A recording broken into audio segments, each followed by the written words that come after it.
আসলে তালাক নিয়ে হঠাৎ আলোচনা করার ইচ্ছা পোষণ করার পিছনে একটা অন্যতম গুরুত্বপূর্ণ কারণ আছে। কারণ হইল হঠাৎ এই মুসলিম ট্যাগ থেকেই আমার কাছে ফোন যায়, বা অনেকে সরাসরি দেখাও করে, সমস্যার কথা উল্লেখ করে বলে যে ঝগড়া করতে গিয়া রাগের মাথায় তালাক দিয়ে দিয়েছে। কয় তালাক দিয়েছি? 3 তালাক। এখন 3 তালাক যখন একটা মানুষ দিয়ে ফেলে, এরপরে হুকুম কি, বিধান কি? সে কি তার ওই স্ত্রীর সাথে ঘর সংসার করতে পারবে কি পারবে না? যদি না পারে তাহলে বিবাহ করলেই শুধু হয়ে যাবে নাকি অন্য কোনো পন্থা? তখন আমি তাদেরকে উত্তর দেই যে 3 তালাক যেহেতু দিয়েছেন, এবং এটাই সকল উলামায়ে কেরামের মত, 3 তালাক দেওয়ার পরে স্ত্রী আর স্ত্রী থাকে না, সে আপনার বিবাহ থেকে বিচ্ছেদ হয়ে যায়।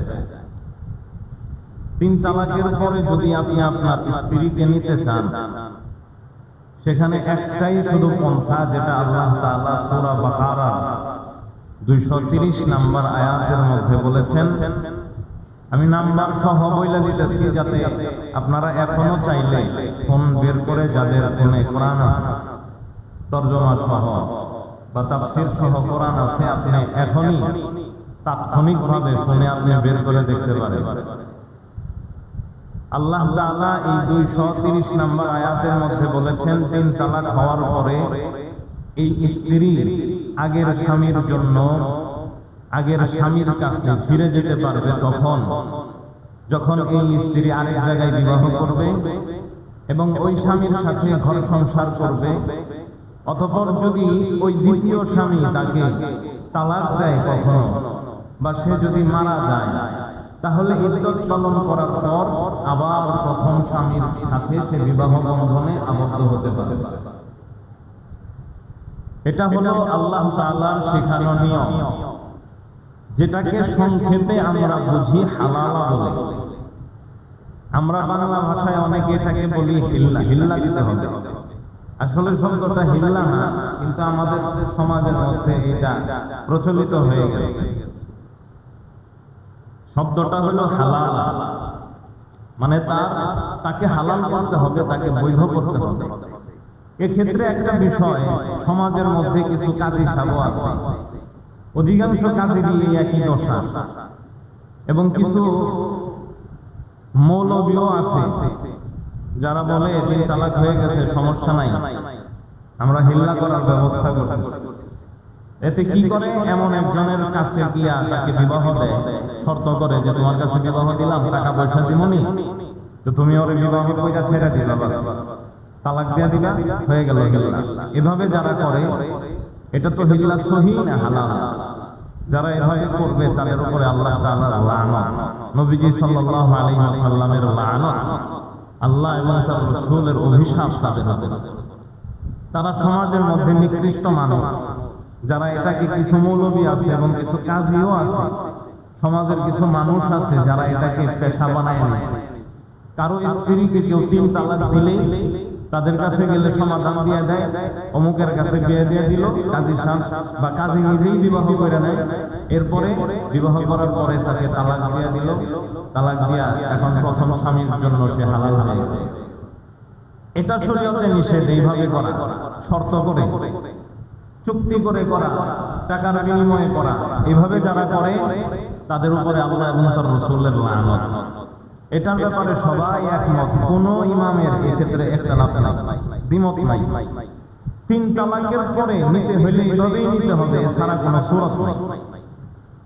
এখন এই যে এই ভাইরা যখন আসে, যখন বলি যে আপনি 3 তালাক দিয়েছেন, এখন আপনার এই সুরতই, এভাবে ছাড়া আর কোনো পন্থা নাই, তখন আমরা খেয়াল করি যে ওই ভাইদের এটা পছন্দ হয় না, মাশাআল্লাহ, সেটার উপরে আমল করে না।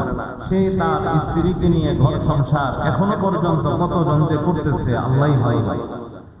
তিন তালাকের পরে স্ত্রীর সাথে তার কোনো সম্পর্কই নাই, এরপরেও সে তাকে নিয়ে ঘর সংসার করছে, যতদিন পর্যন্ত ঘর সংসার করবে কিয়ামত পর্যন্ত যদি করে, তাহলে এই প্রত্যেক দিন তার জিনার গুনাহ হবে, ব্যভিচারের গুনাহ হবে, স্ত্রী তার জন্য হারাম ছিল। সে তার স্ত্রী না, আজনবী এক নারী, অপরিচিত নারীর সাথে সে এখন ঘর সংসার করতেছে। কিন্তু এটা আমাদের পছন্দ হয় না। এখানে আরেকটা মজার বিষয় হলো, তারা এই মাসালার ক্ষেত্রে, সে হানাফি, আবু হানিফা রাহমাতুল্লাহি আলাইহির মাযহাব অনুসরণ করে, তার গবেষণা সে অনুসরণ করে, আমাদেরকে অনুসরণ করে। কিন্তু এই মাসালার ক্ষেত্রে সে যায় আমাদের গায়রে মুকাল্লিদ ভাইদের কাছে। কারণ গায়রে মুকাল্লিদ ভাইদের কাছে এক মজলিসে, অর্থাৎ এক জায়গায় বসে বা এক কালেমায়, যেরকম কেউ কেউ স্ত্রীকে বললো যে আমি তবে 3 তালাক দিলাম, এইভাবে যদি কেউ কাউকে এক শব্দে 3 তালাক দেয়, অথবা মনে করেন ঘরের ভিতরেই ঝগড়া লাগছে, তো ঘরটা তো একটা জায়গা, একটা মজলিস, এক জায়গায়, এখানে ঝগড়া লাগছে, এই ঘরের মধ্যে সে তাকে 3টা তালাক দিয়ে দিবে, তাহলে গায়রে মুকাল্লিদ আলেমদের নিকটে এখানে 3 তালাক হবে না, 1 তালাক হবে। এটা শুধুমাত্র তারা বলে।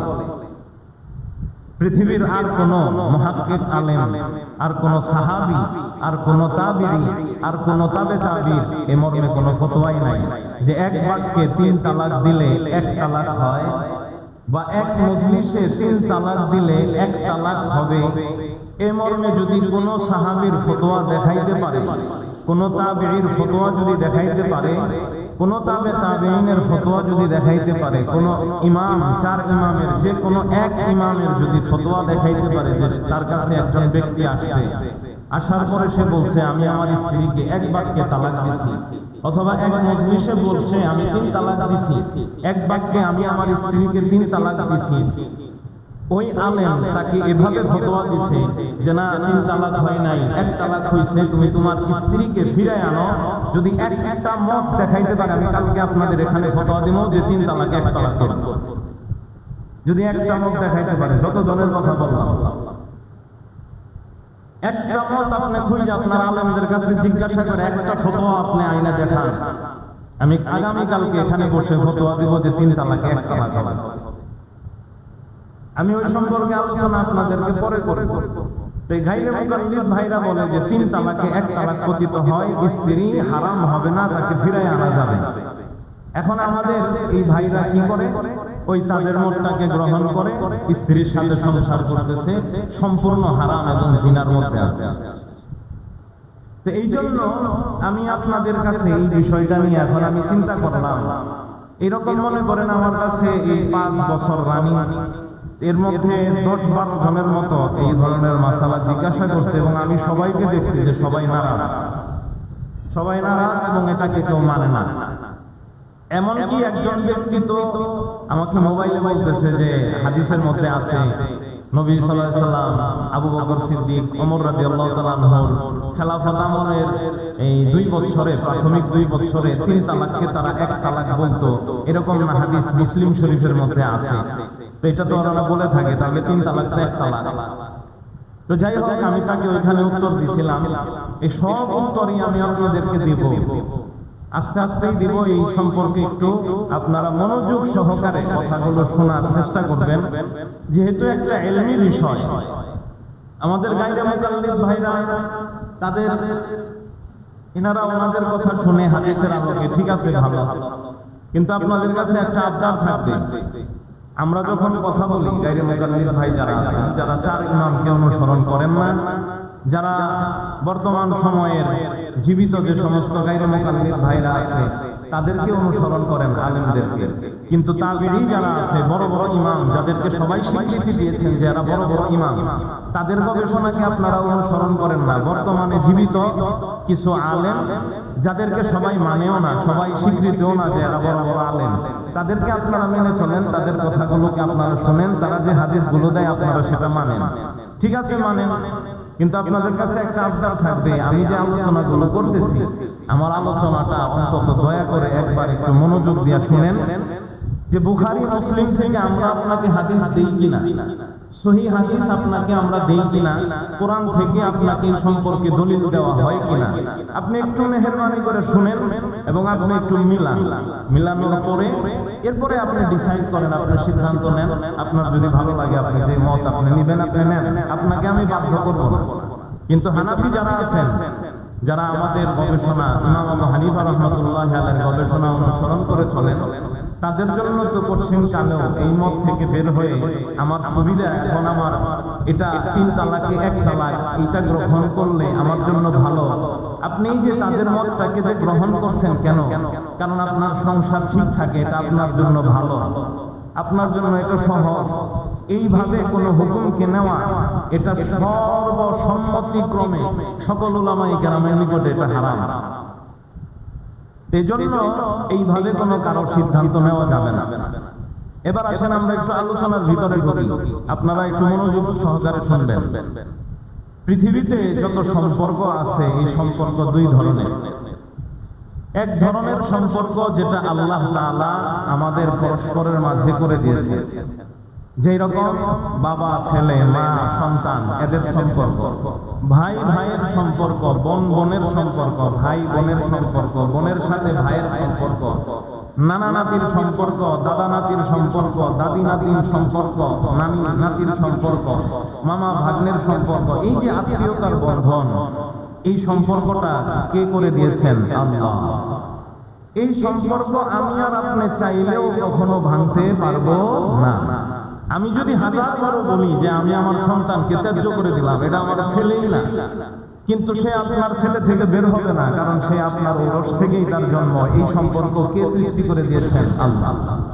এজন্য আমি আর আপনি যতই এটাকে না মানি, এটা ভাঙার ক্ষমতা আমার আর আপনার কাছে নাই। এটা থাকবে অটুট। আপনি মারা গেলে আপনার ওই ত্যায্য পুত্রই আপনার সম্পত্তির অংশ পাবে, কেননা সে আপনার ছেলে। এজন্য এই সম্পর্ক আপনি বাদ দিতে পারবেন না, এটা একমাত্র আল্লাহ বাদ দিতে পারবে। কিন্তু আল্লাহ তো এটা করবেন না। আল্লাহ দুনিয়াতে এভাবেই সম্পর্কটাকে সৃষ্টি করে দিয়েছে। আরেক প্রকারের সম্পর্ক আছে যেটা আমরা তৈরি করি, একটা উদ্দেশ্য নিয়ে তৈরি করি, আমরা বানাই। সেটা হলো স্বামী স্ত্রীর সম্পর্ক। এটা আল্লাহ তাআলা শুরু থেকেই আমাদেরকে বৈবাহিক জিন্দেগি করে দুনিয়াতে পাঠাইছেন। আল্লাহ কি আমার আর আপনার স্বামী স্ত্রী করে একসাথে কি আল্লাহ পাঠিয়ে দিয়েছে? না, এটা আমরা দুনিয়াতে আসার পরে আলেম ওলামাদের সামনে, কাজী সাহেবের সামনে, সাক্ষীদের সামনে আমরা ইজাব কবুল করে তারপরে বিবাহ বন্ধনে আবদ্ধ হই। কেন? যাতে করে আমরা একটা শান্তির সংসার, শান্তির একটা জীবন যেন পাই। আমাদের এই উদ্দেশ্যে আমরা বৈবাহিক সম্পর্কের মধ্যে আমরা আবদ্ধ হই। এটা আল্লাহ সৃষ্টিগতভাবেই কিন্তু আমাদের মধ্যে বিবাহের সম্পর্ক করে আমাদেরকে বানাই নাই। এটা আমরা দুনিয়াতে আসার পরে একে অপরকে বিবাহ করে এই সম্পর্কটাকে গড়ি। এখন যদি আমি যেই উদ্দেশ্যে বিবাহ করলাম, সেই উদ্দেশ্যটা যদি আমার ঠিক না থাকে, তাহলে শরীয়তের মধ্যে একটা সমাধান দিছে। সেটা হলো, তুমি চাইলে যদি তোমার বিবাহের যে উদ্দেশ্য, যে শান্তির একটা জীবন, সুন্দর একটা জীবন যেন তুমি গড়তে পারো, কিন্তু তুমি বিবাহের পরে দেখলা তোমার এই সংসারে আরো অশান্তির ঢল নেমে আসলো, তখন তুমি চাচ্ছ যে এই সম্পর্ক থেকে তুমি বের হয়ে আসতে, তখন আল্লাহ তাআলা এবং তার রাসূল সাল্লাল্লাহু আলাইহি ওয়াসাল্লাম আমাদেরকে একটা পথ দিবেন। সেই পথটা হলো তালাকের পথ। এই তালাক যদি তুমি দাও, তাহলে তুমি বিবাহ এই সম্পর্কটা থেকে বের হয়ে আসতে পারবে। তবে তালাক দেওয়া সুন্নাত পদ্ধতি আছে। তালাক দেওয়ার পদ্ধতি 3 ধরনের। কয় ধরনের বলেন? 3 ধরনের। এক, যেটাকে আহসান পদ্ধতি, মানে সবচেয়ে উত্তম পদ্ধতি। এখন স্ত্রী শরীর পরিপন্থী ভাবে চলে, পর্দা করতে বলে না, আমাকে মানে না, আমার বাপ মাকে মানে না, সন্তানের খেয়াল করে না, উল্টা পাল্টা, অথবা স্ত্রী আল্লাহ না করো পরকীয়ার মধ্যে লিপ্ত হয়েছে, বা অন্য এমন একটা ঘটনা ঘটছে যে এই স্ত্রীকে নিয়ে আর সংসার করা সম্ভব না। এখন আপনি শুনতে চাইতেছেন এই সম্পর্কটা থেকে, তখন সবচেয়ে উত্তম পদ্ধতি হলো, মহিলাদের 2টা অবস্থা থাকে। একটা হলো হায়েজ, পিরিয়ডের অবস্থা, যখন তাদের লজ্জাস্থান দিয়ে রক্ত বের হয়, এটাকে ঋতুবর্তী অবস্থা বলে, পিরিয়ড বলে, হায়েজ বলে, মাসিক বলে, যেটা আপনারা বুঝেন। এই অবস্থার পরে যখন তার রক্ত পড়াটা বন্ধ হয়ে যায়, এই অবস্থাটাকে বলা হয় শরীয়তের পরিভাষায় তুহুরের অবস্থা, অর্থাৎ পবিত্রতার অবস্থা। তো যখন একটা নারী হায়েজা মাসিক থেকে পবিত্র হয়ে, মাসিক বন্ধ হয়ে যখন একদম পবিত্র হলো, এখন রক্ত পড়া বন্ধ, এটাকে বলা হয় পবিত্রতার অবস্থা। আপনি এইরকম একটা পবিত্রতা অবস্থায়, যেই পবিত্র অবস্থায় তার সাথে আপনি সহবাস করেন নাই, মানে হায়েজ শেষ, এখন তুহুরের অবস্থা, পবিত্রতার অবস্থা শুরু হয়েছে, এখন নামাজ রোজা সবকিছুই করতে পারে। আপনি এই সময়টার মধ্যে তার সাথে সহবাস করেন নাই, এই সময়ে আপনি তাকে এক তালাক দিবেন, যে আমি তোমাকে এক তালাক দিলাম, এটা বলেই তাকে ছেড়ে দিবেন। এখন সে তার ইদ্যত পালন করবে। ইদ্যতের মধ্যে আপনি তাকে আবার ফিরিয়ে নিয়ে আসবেন না। ফিরানোর পদ্ধতি, তাকে যদি তার সাথে যদি আপনি স্বামী স্ত্রী সুলভ কোনো আচরণ করেন, আপনি তার সাথে তাকে মনে করেন একটা কিস করলেও সে আপনার আবার বৈবাহিক সম্পর্কের মধ্যে ফিরে আসবে। অথবা যদি আপনি তাকে বলেন যে আমি তোমাকে আমার বৈবাহিক সম্পর্কের মধ্যে ফিরাই নিলাম, এ বললেও হয়। অথবা স্বামী স্ত্রী সুলভ কোনো আচরণ করছেন, এর দ্বারাও আপনার স্ত্রী আপনার বৈবাহিক সম্পর্কের মধ্যে আবার ফিরে আসবে। তা আপনি এইরকম পবিত্রতা অবস্থায়, যেই পবিত্র অবস্থায় আপনি তার সাথে সহবাস করেন নাই, ওই সময় আপনি তাকে এক তালাক দিবেন। দেওয়ার পরে আপনি তাকে ছেড়ে দিবেন, সে তার ইদ্যত 3 হায়েজ পালন করবে। এই ইদ্যতের মধ্যে আপনি তাকে ফিরিয়ে আনবেন না। এক তালাকের পরে ফিরিয়ে আনা যায়, কিন্তু আপনি তাকে ফিরিয়ে আনবেন না, সে আপন গতিতে তার ইদ্যত পালন করবে। 3 হায়েজ শেষে অটোমেটিকলি এই স্ত্রী তালাকে বায়ান করে যাবে, মানে আপনার বিবাহ থেকে বিচ্ছেদ হয়ে যাবে। এইটা হলো সবচেয়ে উত্তম পদ্ধতি। তারপরে সেই স্ত্রী অন্য কোনো জায়গায় বিবাহ করতে পারবে, আপনিও অন্য জায়গায় এখন বিবাহ করেন, সমস্যা নাই। এখন আপনারা দুইজন স্বামী স্ত্রীর বন্ধন থেকে পৃথক হয়ে গেলেন, সবচেয়ে উত্তম পদ্ধতি এটা। দ্বিতীয় পদ্ধতি, আপনি আপনার স্ত্রীকে হায়েজ থেকে পবিত্র হয়েছে, তখন আপনি তার সাথে সহবাস করেন নাই, এই পবিত্র অবস্থায় আপনি এরকম পবিত্র অবস্থায় তাকে একটা তালাক দিবেন। তারপরে আবার তার হায়েজ আসলো, হায়েজ আসার পরে শেষ হয়ে আবার সে পবিত্র অবস্থায় আসছে, তখন আপনি আবার তাকে আরেক তালাক দিবেন। আরেক তালাক দেওয়ার পরে তখন আবার তার এক হায়েজ যাবে, হায়েজ আসার পরে আবার সে পবিত্র হবে, এরপরে তাকে আপনি আবার তালাক দিবেন। এইভাবে 3 পবিত্র অবস্থায় 3 তালাক দেওয়া, এটা হলো সুন্নত তরিকা, এটা হলো ভালো তরিকা, সুন্নত পন্থা। 3 পবিত্র অবস্থায় 3টা তালাক দিয়ে দিলেন, বাস স্ত্রী আপনার থেকে বিচ্ছেদ হয়ে গেল। এই যে সময় নিয়ে তালাক দেওয়ার পদ্ধতি নবী সাল্লাল্লাহু আলাইহি ওয়াসাল্লাম শিক্ষা দিয়েছেন। কেন? যদি এই সময়ের মধ্যে আপনার জ্ঞান আসে, আপনি যদি চান যে না আসলে আমার এই স্ত্রীকে নিয়ে থাকতে হবে, আপনারা আপনাদের ভুল বুঝতে পারছেন, তাহলে সেই ক্ষেত্রে আপনি কিন্তু এই সময়ের মধ্যে তাকে ফিরিয়ে নিয়ে আসতে পারবেন। এজন্য শরীয়ত এই সিস্টেমটাকে আপনাকে শিক্ষা দিয়েছে। যদি আপনি এর মাঝে ভুলটাকে বুঝতে পারেন, তাহলে শুধু ফিরিয়ে নিলেই বাস হয়ে গেল, আপনার স্ত্রী এখন আবার আগের অবস্থায় চলে আসবে। এজন্য এইভাবে আপনার যদি কোনো সময় তালাক দেওয়ার জরুরত হয়, আমরা তো আপনাকে বলবো যে তালাক কখনোই দিয়েন না। মানুষ মাত্রই কিছু ভুল ত্রুটি হয়, ভুলের বোঝাবুঝি থাকে, একটু রাগ করছেন, সময় নিয়ে থাকেন, আস্তে আস্তে ঠিক হয়ে যাবে।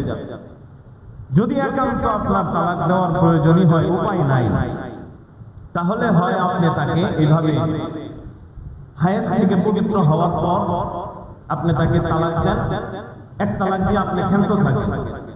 এরপরে সে 3 হায়েজ তার ইদ্যত পালন করবে। ওই সময় যদি আপনি বুঝতে পারেন যে না আসলে ভুল হয়ে গেছে, তখন কিন্তু আপনি ফিরে আনলে আপনার স্ত্রী আবার আপনার স্ত্রী থাকে, কোনো সমস্যা নেই। কিন্তু আপনি যদি একসাথে দিয়ে দেন তাইলেই নষ্ট। অথবা আপনি 3 তুহুরে 3টা দেন, 3 পবিত্র অবস্থায় 3টা তালাক দেন।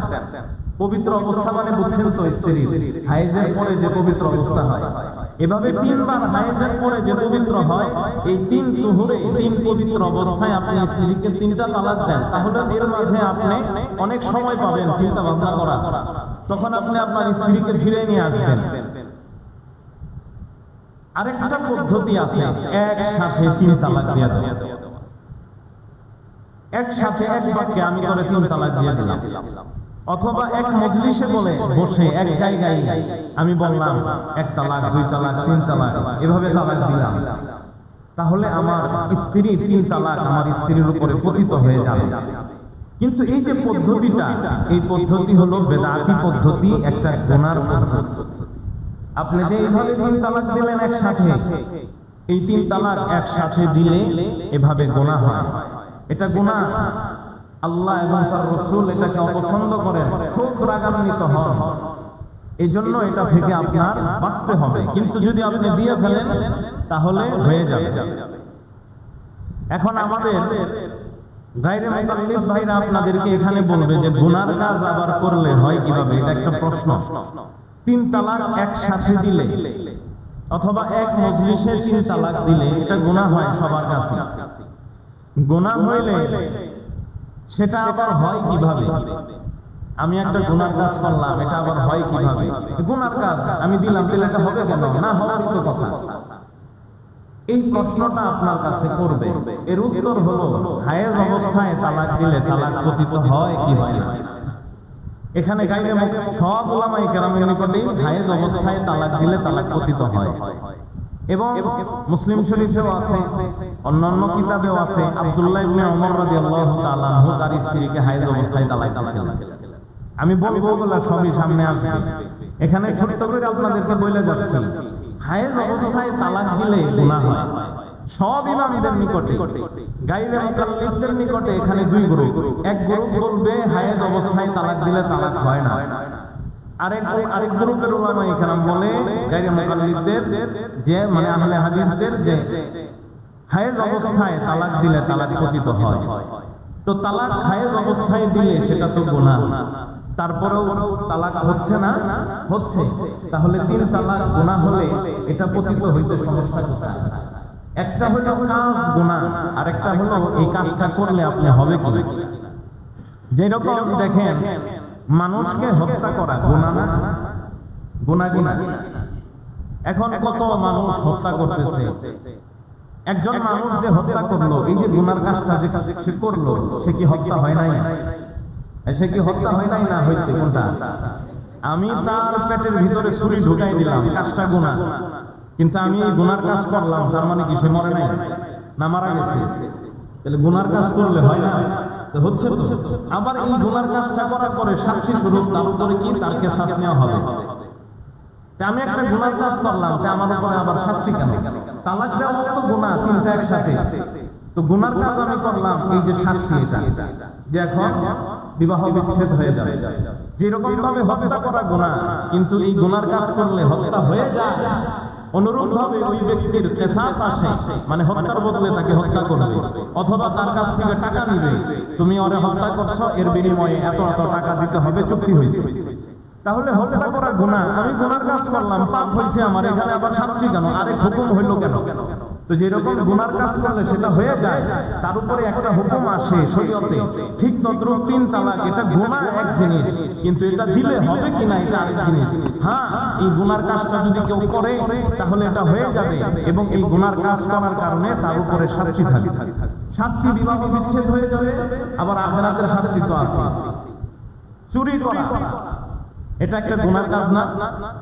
এখন চুরি করলাম, আমি একজনের মাল চুরি করলাম, গুনার কাজ গুনাহ। এটা গুনাহ হওয়া সত্ত্বেও চুরি তো হয়ে গেছে নাকি? চুরি হয় নাই?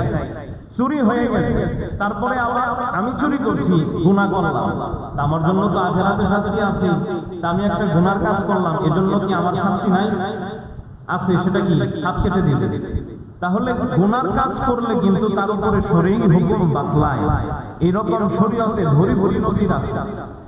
তো ঠিক তদ্রুপ হায়েজ অবস্থায় যেরকম তালাক দেওয়া গুনাহ, কিন্তু তালাক দিলে হয়ে যায়, অনুরূপ ভাবে অন্যান্য গুনার কাজ যেরকম গুনাহ কিন্তু করলে হয়ে যায়, ঠিক তদ্রুপ 3 তালাক দেওয়া গুনাহ, কিন্তু 3 তালাক কেউ দিলে এটা হবে কিনা সর্বসম্মতিক্রমে হয়ে যাবে।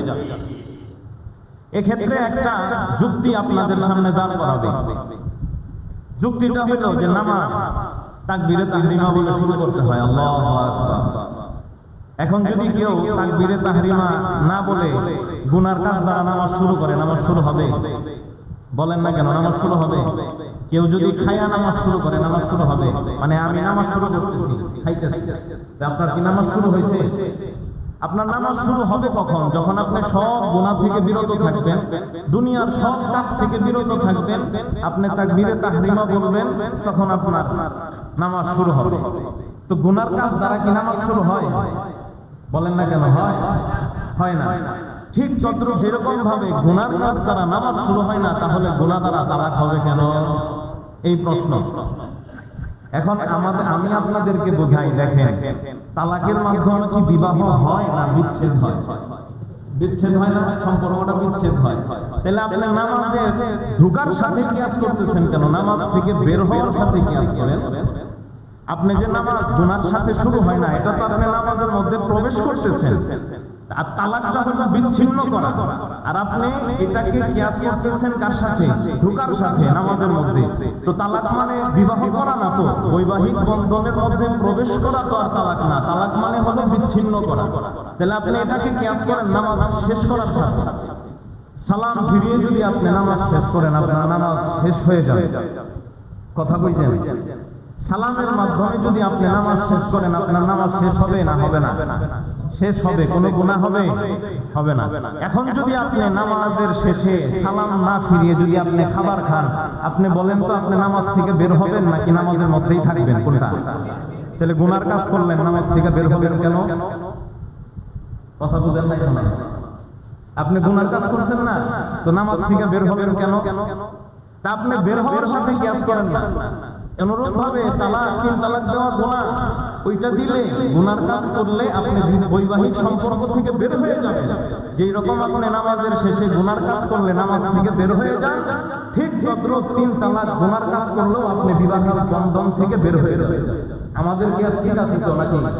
আমরা কিন্তু দুটো জায়গায় বের হওয়ার সাথে কিয়াস করছি, আর ওনারা কিয়াস করেন বের হওয়াকে প্রবেশ হওয়ার সাথে।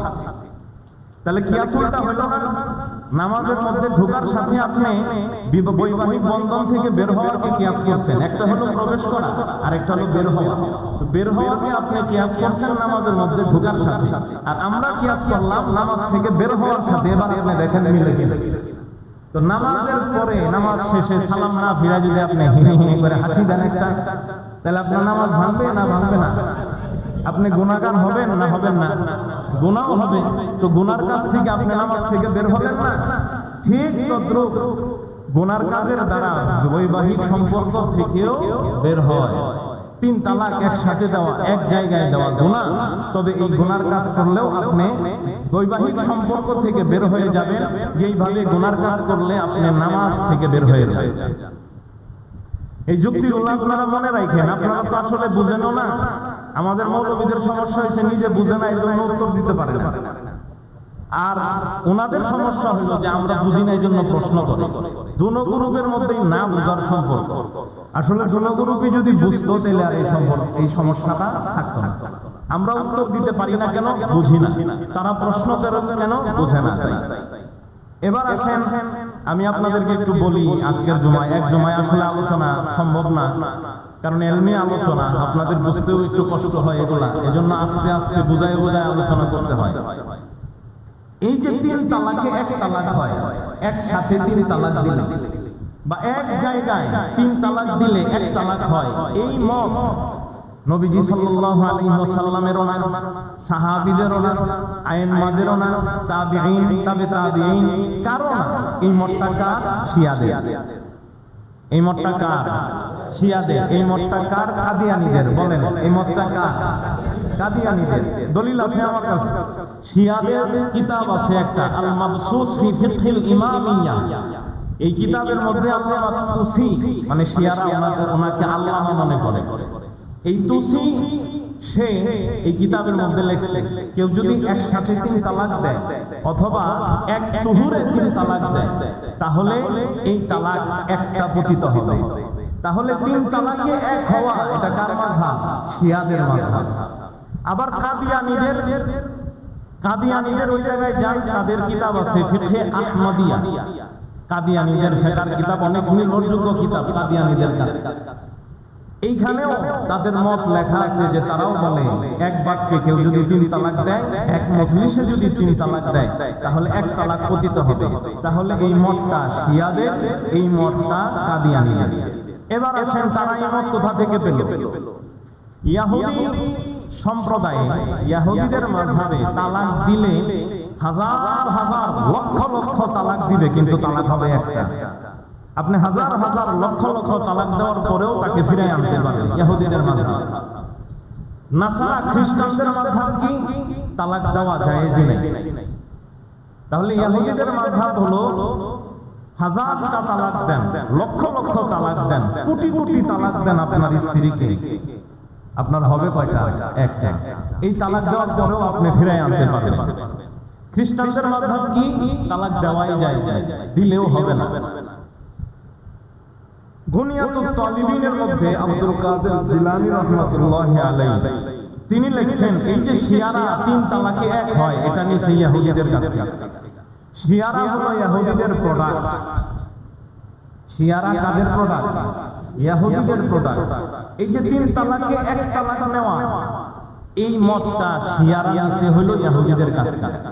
এটার একটা ইতিহাস আছে। আপনি নবীজি সাল্লাল্লাহু আলাইহি সাল্লামের হাদিস ঘাটেন, সেখানে নবীজি সাল্লাল্লাহু আলাইহি ওয়াসাল্লাম থেকে কোথাও আপনি এটা পাবেন না এক বাক্যে তালাক দিয়েছে। স্পষ্ট হাদিসে লেখা আছে যে এক বাক্যে তালাক দিয়েছে অথবা এক মজলিসে তালাক দিয়েছে, সেখানে এক তালাক পতিত হয়েছে। নবীজির যুগে কখনো ছিল না, 4 খলিফাদের যুগেও ছিল না, সাহাবীদের যুগেও ছিল না।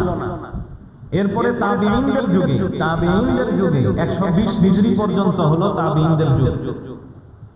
এই 170 হিজরি পর্যন্ত তাবেঈনদের যুগ, 170।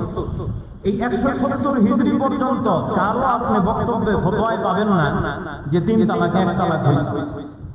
আপনারা চাইলে জিজ্ঞাসা করতে পারেন, তাদের কাছে এইভাবে প্রশ্ন করেন ওলামাদের কাছে যে আপনারা আমাদেরকে একটা ফতোয়া দেন, এরকম যে একজন ব্যক্তি এসে বলছে যে হুজুর আমি আমার স্ত্রীকে এক বাক্যে বা এক মজলিসে 3 তালাক দিছি, অতঃপর সেই মুফতি ফতোয়া দিছে তাবেঈ যে না আপনার 3 তালাক 1 তালাক হয়েছে।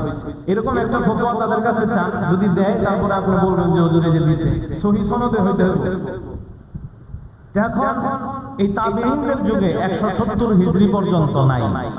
170 হিজরির ঘটনা, এই যে শিয়ারা রাফিজিরা এক গুরু ব্যক্তিকে, বৃদ্ধ ব্যক্তিকে বলল যে তুমি মানুষের মাঝে এটা প্রচার করবা যে 3 তালাক দিলে 1 তালাক হয়।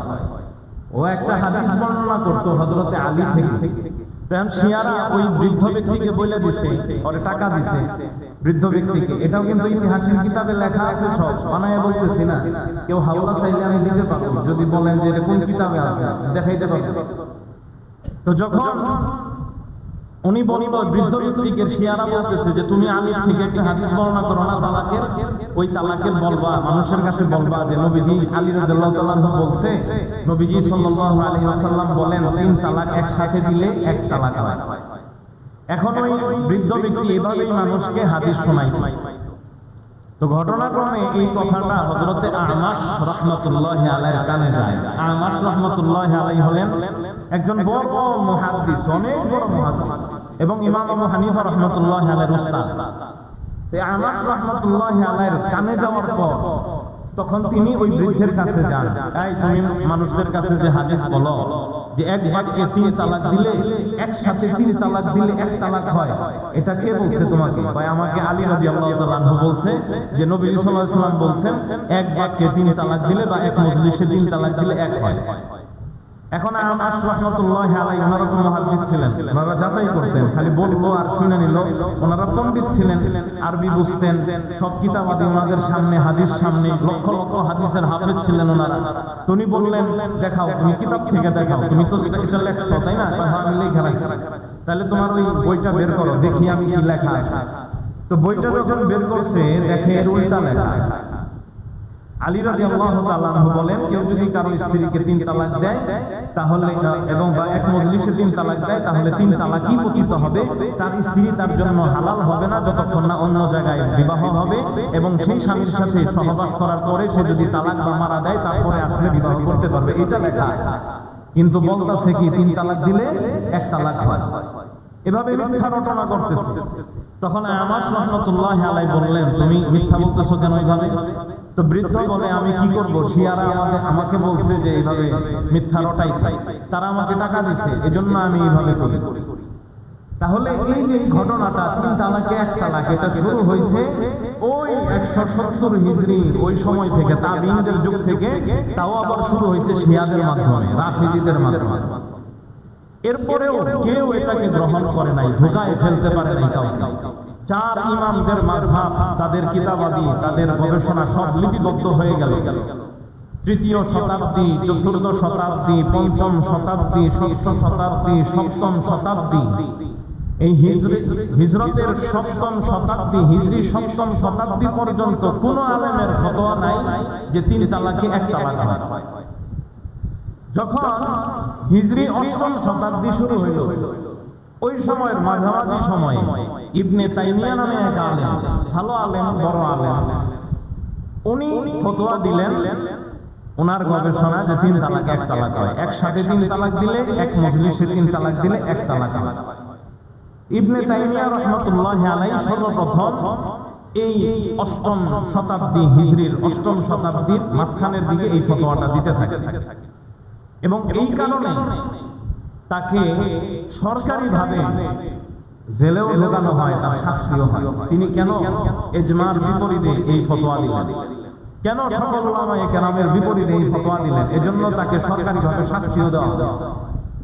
তার অনেক ছাত্র ছিল, এর মধ্যে অন্যতম একজন শাগরিদ তার ইমাম যাহাবী রাহমাতুল্লাহি আলাইহি, যিনি অনেক বড় ইমাম।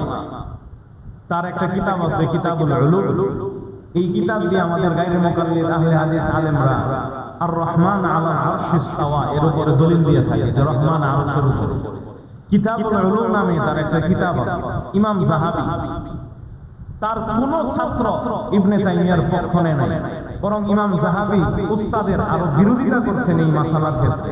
শুধুমাত্র একজন শাগরিদ ইবনে তাইমিয়ার পক্ষ নিছে, তার নাম হলো ইবনুল কাইয়্যিম রাহিমাহুল্লাহ। ইবনুল কাইয়্যিম রাহিমাহুল্লাহ সে তার উস্তাদের পক্ষ নিছেন যে না, আমার উস্তাদ যেটা বলছে সেটা ঠিক আছে। আর অপরদিকে সব আলেমরা একসাথে দস্তখত করে সরকারের কাছে পাঠাইছে যে ইবনে তাইমিয়া ভুলের উপর আছে, সে একটা ভুল ব্যাখ্যা দিয়েছেন, ইজমার বিপরীতে মাসালা দিয়েছেন, এজন্য তাকে এটা থেকে বিরত রাখা হোক। সব উলামায়ে কেরামের দস্তখত সহ যখন একটা চিঠি এই সরকারের কাছে যাওয়ার পরে সরকার তখন ইবনে তাইমিয়া, ইবনুল কাইয়্যিমকে তাদেরকে শাস্তি দেন সরকারিভাবে, জেলে আবদ্ধ করে। এর বিপরীতে ইবনুল কাইয়্যিম এই সব উলামায়ে কেরামের বিপরীতে 4 খণ্ডের একটা কিতাব লিখেছেন, ইলামুল মুওয়াক্কিঈন। ইলামুল মুওয়াক্কিঈন নামে একটা কিতাব লিখেছেন, কিন্তু উনি অনেক চেষ্টা করছেন ওনার উস্তাদকে বাঁচানোর জন্য, কিন্তু বাঁচাইতে পারেন নাই। ইবনুল কাইয়্যিমের পক্ষে আর কেউ যায় নাই। এভাবেই চলতেছে চলতেছে চলতেছে। হিজরি 13শ শতাব্দী, তখন ইন্ডিয়া ইস্ট কোম্পানি আসে হিন্দুস্তানে, তখন আব্দুল হক বেনারসি নামে একজন শিয়া ছিল। আব্দুল হক বেনারসি, এই আব্দুল হক বেনারসি ইয়ামানের একজন আলেম শাওকানি রাহমাতুল্লাহি আলাইহি, তার নাম শাওকানি। এই শাওকানি রাহমাতুল্লাহি আলাইহির একটা কিতাব আছে আদ-দুরারুল বাহিয়া। এই কিতাব থেকে ইয়ামান থেকে এনে উনি এটাকে উর্দু করছেন। উর্দু করে এখানে লেখা আছে যে 3 তালাকে 1 তালাক হয়, এক বাক্যে 3 তালাক দিলে অথবা এক মজলিসে 3 তালাক দিলে 3 তালাক হয়। এই শাওকানি উনিও শিয়া ছিল, এর একটা কিতাব এনে উনি উর্দু করে এটাকে মানুষের মাঝে প্রচার প্রসার শুরু করে আব্দুল হক বেনারসি। কি নাম? আব্দুল হক বেনারসি। উনি এটাকে হিন্দুস্তানের মধ্যে শুরু করে 13শ শতাব্দীতে। এভাবে শুরু হওয়ার পরে আস্তে আস্তে কিছু মানুষ তাদের অনুসারী হয়ে যায়। আহলে হাদিস ভাইরা, গায়রে মুকাল্লিদ ভাইরা তাদের ফাঁদেই পড়ে, তারপরে আব্দুর রহমান মুবারকপুরী এবং অন্যান্য আলেমরা এরা এই ফতোয়া দেয় যে 3 তালাকে 1 তালাক হয়। এই যে 3 তালাক 1 তালাক কিভাবে আসলো, এর ইতিহাস প্রেক্ষাপট আমি আপনাদের সামনে তুলে ধরলাম, যেটা ইতিহাসের কিতাবে, হাদিসের কিতাবে আছে। এখন আমাদের দাবি এবং তাদের দাবি কি এটা বুঝতে হবে, এরপরে দলিল। আমরা বলি 3 তালাকই হবে। আজকে যেহেতু সময় নাই শেষ করতে পারবো না, তো এখানে যারা আহলে হাদিস ভাইরা আছেন, গায়রে মুকাল্লিদ ভাইরা আছেন এবং আমরা যারা আছি, আমাদের প্রত্যেকের প্রায় মোবাইলে, অনেকের মোবাইলে হাদিসের অ্যাপস আছে। তো এখানে বুখারী শরীফ আপনি খুলবেন, 5259 নম্বর হাদিসটা দেখে আসবেন আগামী জুমার আগে, এবং 5260 নম্বর হাদিস, 5261 নম্বর হাদিস, 5264 নম্বর হাদিস। বুখারী শরীফ থেকে আপনি এই 4টা হাদিস দেখে আসবেন। এই 4 হাদিস আমাদের দলিল যে 3 তালাক দিলে 3 তালাকই পতিত হয়। বুখারী শরীফের 4টা হাদিসের কথা আপনাদেরকে বললাম। আগামী জুমায় এখানে বসার আগে যারা পারেন এটা কইরা আসবেন, তাহলে আপনার বুঝতে সুবিধা হবে। বুখারীর 5259, বুখারীর 5260, বুখারীর 5261, বুখারীর 5264 নম্বর হাদিস। এই 4টা হাদিস মেহেরবানি করে যারা পারেন বুখারী শরীফ থেকে আপনারা শুধু তরজমা করে ইনশাআল্লাহ আসবেন। এরপরে ইনশাআল্লাহ আমরা আপনাদের সামনে আগামী জুমায় আরেকটু ক্লিয়ার করব যে তাদের দাবি কি, আমাদের দাবি কি এবং দলিল কি। আল্লাহ আমাদেরকে আজকের জুমায় যা আমরা শুনলাম এই কথাগুলো মেনে চলার তৌফিক দান করেন।